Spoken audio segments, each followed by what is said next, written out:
Good morning, students. I am Samira Pahawa, your computer teacher. I hope you all are well.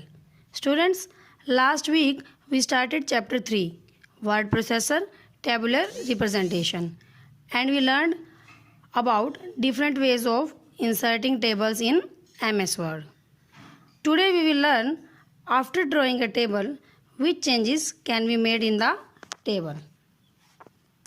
Students, when a table is drawn or selected, a set of table tools containing two tabs, design and layout, appear on the ribbon. Means कि जब भी हम कोई table draw करते हैं या select करते हैं तो हमें एक सेट ऑफ टूल्स का मिलता है. As the name suggest, these tools contain the predefined sets of table designs and layout. Means जैसे कि इसके नाम में आपको शो हो रहा है कि टेबल टैब में जो हमें टेबल टूल्स में जो हमें टैब्स मिलते हैं वो पहले से ही कुछ डिज़ाइंस और लेआउट होते हैं. नेक्स्ट है हमारा navigation and selection in table. Navigation means अगर हमने टेबल में कहीं मूव करना है लेफ़्ट राइट तो हम उसमें मूव कैसे कर सकते हैं. तो उसके लिए हमें कुछ शॉर्टकट कीज़ होती हैं जिनका हम यूज़ कर सकते हैं. There are some shortcut keys to move in the cells in a table. Means अगर हमने सेल्स के बिटवीन मूव करना है तो हमारे पास कुछ शॉर्टकट कीज़ होती हैं. Like down arrow to move one row down, up arrow to move one row up, tab move to selected next cell, etcetera etcetera. Students, sometimes हम टेबल ड्रॉ करते हैं तो हमसे कोई रो या कॉलम हम मिस कर देते हैं, उसे ड्रॉ करना हम भूल जाते हैं. तो हम बाद में भी टेबल में कोई भी रो या कॉलम ऐड कर सकते हैं. या फिर हमने कोई रो एक्स्ट्रा बना दी है या कोई कॉलम एक्स्ट्रा बना दिया है तो हम उसको भी डिलीट कर सकते हैं. Let us learn how to add rows और column in a table. So first of all हमें एक टेबल ड्रॉ करनी है. Students, if you want to move the table then we can move it also. अगर हम अपनी table को एक प्लेस से दूसरी लोकेशन पर मूव करना चाहते हैं तो हम वो भी कर सकते हैं. आप टेबल के ऊपर माउस को मूव कीजिए, आपको कॉर्नर में मूव हैंडल शो होगा, उस हैंडल पे क्लिक करके और ड्रैग करके आप अपनी टेबल को दूसरी लोकेशन पर मूव कर सकते हैं.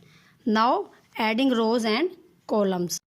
जैसे कि मैंने आपको पहले बताया है कि जब भी हम कोई टेबल ड्रॉ करते हैं तो टेबल टूल्स में हमें लेआउट और डिज़ाइन टैब शो होते हैं.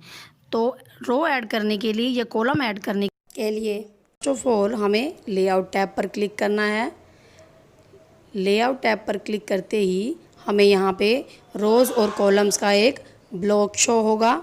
इस ब्लॉक में हमें 4 ऑप्शन मिलेंगे और हमारा जहाँ पे कर्सर है, अगर हम इंसर्ट लेफ़्ट में क्लिक करेंगे तो हमारा लेफ़्ट में कॉलम ऐड हो जाएगा और अगर हम इंसर्ट राइट पे क्लिक करेंगे तो हमारा कॉलम राइट में ऐड हो जाएगा. सपोज़ अब हमारा कर्सर कॉन्टैक्ट नंबर के पास है तो हम इंसर्ट राइट पे क्लिक करते हैं तो हमारा कॉलम ऐड हो गया. ये तो हमने कॉलम ऐड कर लिया. अगर आप इसमें रो इंसर्ट करना चाहते हैं तो रो इंसर्ट करने का भी सेम प्रोसीजर है. अगर हमने इस टेबल में रो इंसर्ट करनी है तो हमने जहाँ पर कर्सर रखा हुआ है तो हम उस पर इंसर्ट बिलो पर क्लिक करेंगे तो एक लाइन एक रो नीचे की तरफ ऐड हो जाएगी और अगर इंसर्ट अबव पर क्लिक करेंगे तो एक रो ऊपर की ओर ऐड हो जाएगी. सपोज़ हमारा कर्सर रखा हुआ है जहाँ पर हमने इंसर्ट बिलो पर क्लिक किया और हमारी रो ऐड हो गई. स्टूडेंट्स, सपोज़ अब हमने कोई कॉलम डिलीट करना है. सपोज़ हमने जो ये कॉलम हमने ड्रॉ किया हमने इसी को ही डिलीट करना है तो उसके लिए भी हमें सेम वही लेआउट में रोज़ एंड कॉलम ब्लॉक में डिलीट ऑप्शन पर जाना है. इस पॉपअप एरो पर क्लिक करना है और यहाँ पे हमें ऑप्शन शो हो रहे हैं, डिलीट कॉलम के ऑप्शन पर क्लिक करना है.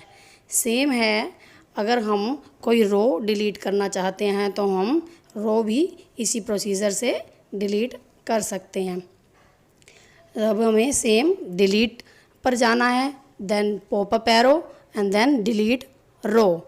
अब देखो हमारी रो भी डिलीट हो गई है। और अगर हम सारी की सारी टेबल ही डिलीट करना चाहते हैं तो हम वो भी सेम प्रोसीजर से डिलीट कर सकते हैं। हमें यहाँ पर डिलीट में ऑप्शन शो हो रहा है डिलीट टेबल, तो हमारी पूरी टेबल डिलीट हो जाएगी।